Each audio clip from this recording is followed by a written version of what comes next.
This is Elle.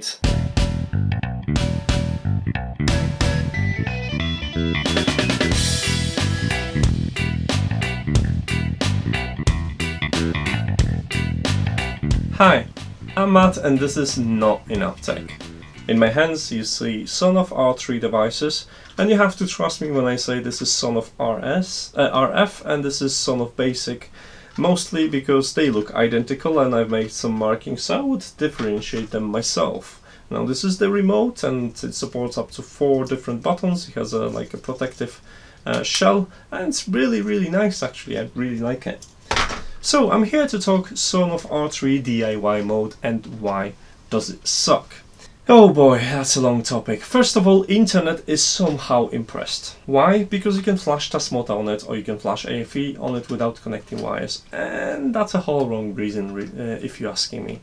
First of all, DIY mode means that you can send HTTP requests from Node-RED or Python or Home Assistant to these and toggle them on or off, or just get a status of the device so you can control it from anything you want. That's the purpose of it. Now, since you can do this without flashing anything extra, that's flashing and uploading different firmware makes little sense at this point, unless you really fixed on MQTT instead of HTTP request. Now, what made these devices really popular and what made the Sonoff Tasmota really popular was ability to use extra exposed pins inside for stuff like adding the PR sensors, adding temperature sensors, directing and controlling LEDs, etc. That was really what was Tasmota all about, increasing the functionality of Sonoff Basics and all Sonoff lineups. And if you just want to connect those via Node-RED, you don't really need to flash anything extra anymore. Let's talk in detail why DIY mode sucks. This is Elle Smart LED bulb. I love it. To enable the same API mode, so use the HTTP requests and integrate it with Home Assistant or Node-RED, all you have to do is just open the app, select the bulb, press on LAN mode, and you are ready to go. Then go to internet, download the PDF with all the instructions you will ever need, and you're ready to go. And the best about it is that you will retain all the integrations that come with the app. So you'll have app controls, you'll have a Mi Home integration, you'll have your Tasker, you'll have your Home Assistants, you'll have your speakers like Alexa and Google Home. Everything's gonna be there, and that's done. It takes about 20 seconds to do everything and you are done. Now, I'll show you how to play with DIY mode in Sonoff and you'll understand why I'm being so frustrated with this. Before you can actually use it, you have to upgrade firmware past 3.0, otherwise this mode won't be available to you. So when there is a firmware upgrade available, it is very likely that it will fail. So you can try it, just download the firmware, start it, but if it hangs near 90%, you pretty much have to refer to the backup option. And the backup option is slightly infuriating. So what you have to do when you've got this message is get another mobile device and create a mobile hotspot, the Wi-Fi hotspot. Name it to wherever you want, and you can leave it unsecured because it's going to be only on for a couple of moments. Enable it and then connect your Sonoff EV-Link to that device. You have to get it deleted and restart it, so if you hold the button for 10 seconds that's gonna restart and reset the Sonoff, and then just go to EV-Link app, make sure you are connected to that new hotspot and pair the device again. It's gonna take only a moment. Make sure you use the correct credentials and then start the upgrade again. Now if you have any problems after that, just change the mobile hotspot. I had problems with one on my phones. Now I mentioned the hardware implementation, so let's enable that first and pay attention so you wouldn't destroy your Sonoff in the process. Take your time when opening Sonoff devices, because otherwise you can destroy this push button. This has 2 shells. There's an outer shell which you have to remove first, so just lift it on the side and you'll be able to gently open it without risking a button. Now there is an inner shell that you'll have to open as well if you want to enable DIY mode. Again, just lift it with a screwdriver on the side and gently remove it without bending the button pin. So this is the long button. If you bend it too hard, you're gonna break it. Now there are pins that you have to shorten together to enable the mode, and then put the device back together, starting gently with the inner shell, and then snap the outer shell, and you're ready to go. Now, to actually get the DIY mode working, there's a couple of more things that you have to do. First of all, this, once connected to power again, will try to connect to a specific SSID. I don't know why, but again, you'll have to create a mobile hotspot with the correct credentials, which you can see on the screen right now.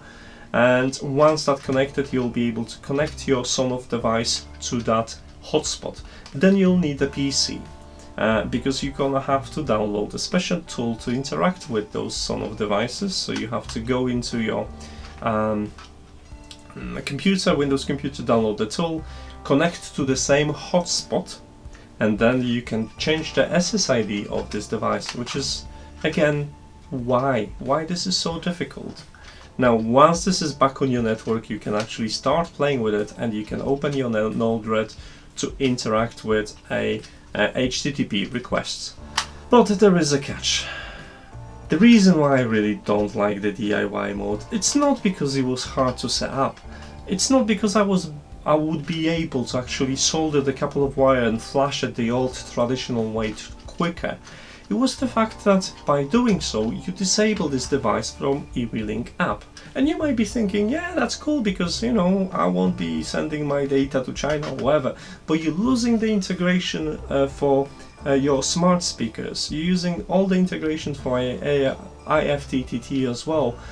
And the eWeLink app won't work too. So you're only gonna end up with having your controls via Node-RED or Home Assistant. And this is why it sucks big time, because that wasn't the case with lights, and that's the way to implement it. That's the way to make it cool, when you can use that mode and retain the original functionality.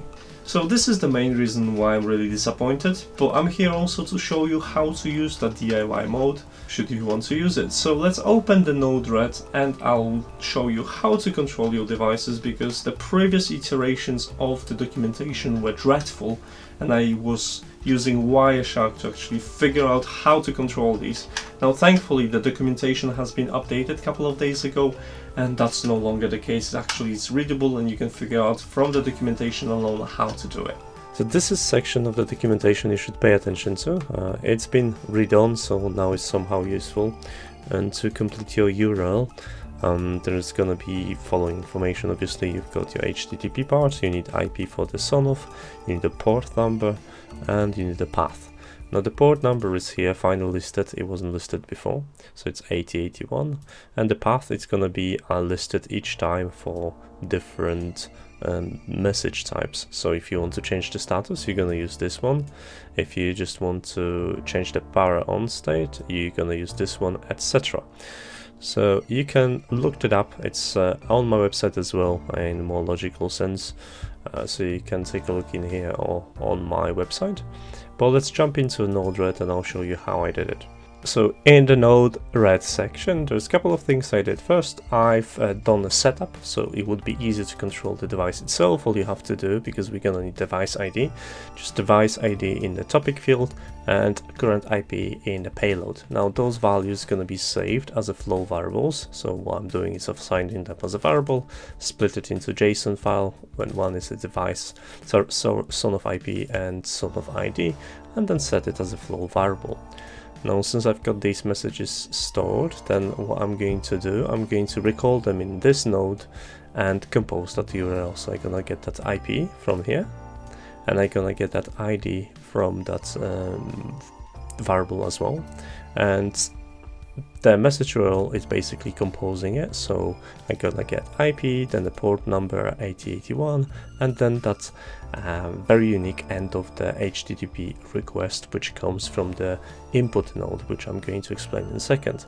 The same for the payload. I'm gonna have your device ID, which is mandatory, and there is a data field that specifies what kind of data request you're gonna be making. That's always being assembled and sent back as a HTTP request, formatted to JSON, and then displayed on the side.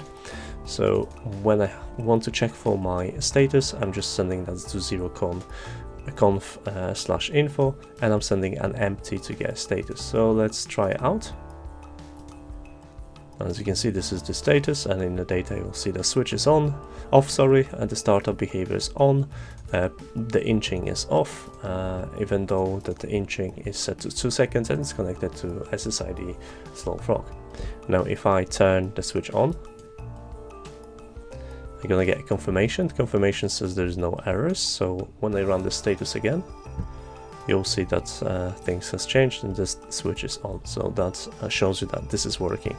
So if you want to send the on and off, all you have to do is just change this.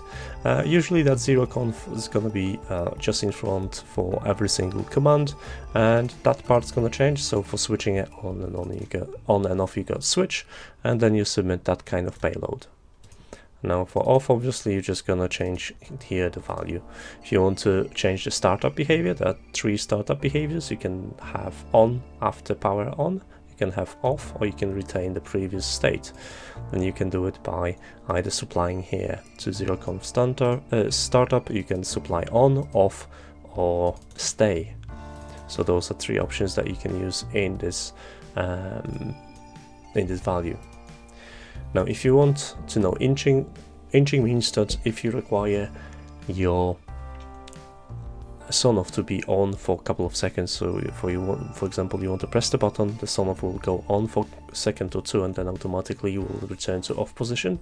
So that's what inching is, and to successfully set inching, you pass it to this this URL, and you have to turn on the pulse and specify pulse in milliseconds, so it's here set to 2 seconds. So if I to execute this, it would turn the Sonoff on when I press the on, and then after 2 seconds it will turn it off. Lastly, you can check what is the Wi-Fi signal. So for example, I'll press it and I have information about my Wi-Fi, so signal strength -70, and you can also change the credentials as well. Obviously I'm not going to press this because it will deauthorize my Sonoff and then I'll have to go through everything to set it up again, but this is something you can do as well if you submit that to this URL. Now lastly, it's OTA unlock, and I'm not going to go through OTA via Node-RED, and I probably wouldn't recommend you going through this as well, because if something goes wrong, you will soft brick your device. It will be recoverable, but you will need to wipe the device by connecting cables to it first, erase the flash, and then submit a new OTA image. I would strongly recommend you to make a backup, but there is no way of backing up via HTTP. So unfortunately, if you want to have a backup copy of your firmware that is already installed and reverted back to original settings if you desire, then I would not recommend you to go through the unlock done via this method. So that's why I'm not going to even include the OTAs in here. But before you do it, you have to run OTA unlock. So that's what you do. You just send an empty one to OTA unlock, and then you can start loading custom firmware onto your Sonoff via Node-RED or other properties. I'll refer you to this documentation to explain in the details, but again, you do it on your own risk. Alright guys, I know this video was slightly longer than supposed to, and I hope you don't mind my rant. I also hope that someone from ETH is gonna actually look at these devices, scratch their head and is like, yeah, I think there is a much better way of doing this. So, I'm probably gonna flash my devices. I'm gonna take them apart, see what's inside, and show you how to flash it traditional way, show you how to flash it via DIY mode, but I'm gonna end up running Tasmota again because there's no advantage whatsoever to having DIY mode unless you really don't want to flash or connect any cables, etc. Then DIY mode is gonna be just fine. You'll be able to use your home assistant and your Node-RED just fine. As for now guys, I do not have a posting schedule, so if you're interested in Sonoff R3 development on my channel, follow me on social media, because this is the best way to keep in touch. I'm available on Instagram, Twitter, Facebook, obviously YouTube, so you know how to use the social media, right? You're gonna get a handy notification when the new content is out. As for now, I'm gonna say my goodbyes, and I'm gonna end this video with my usual take care.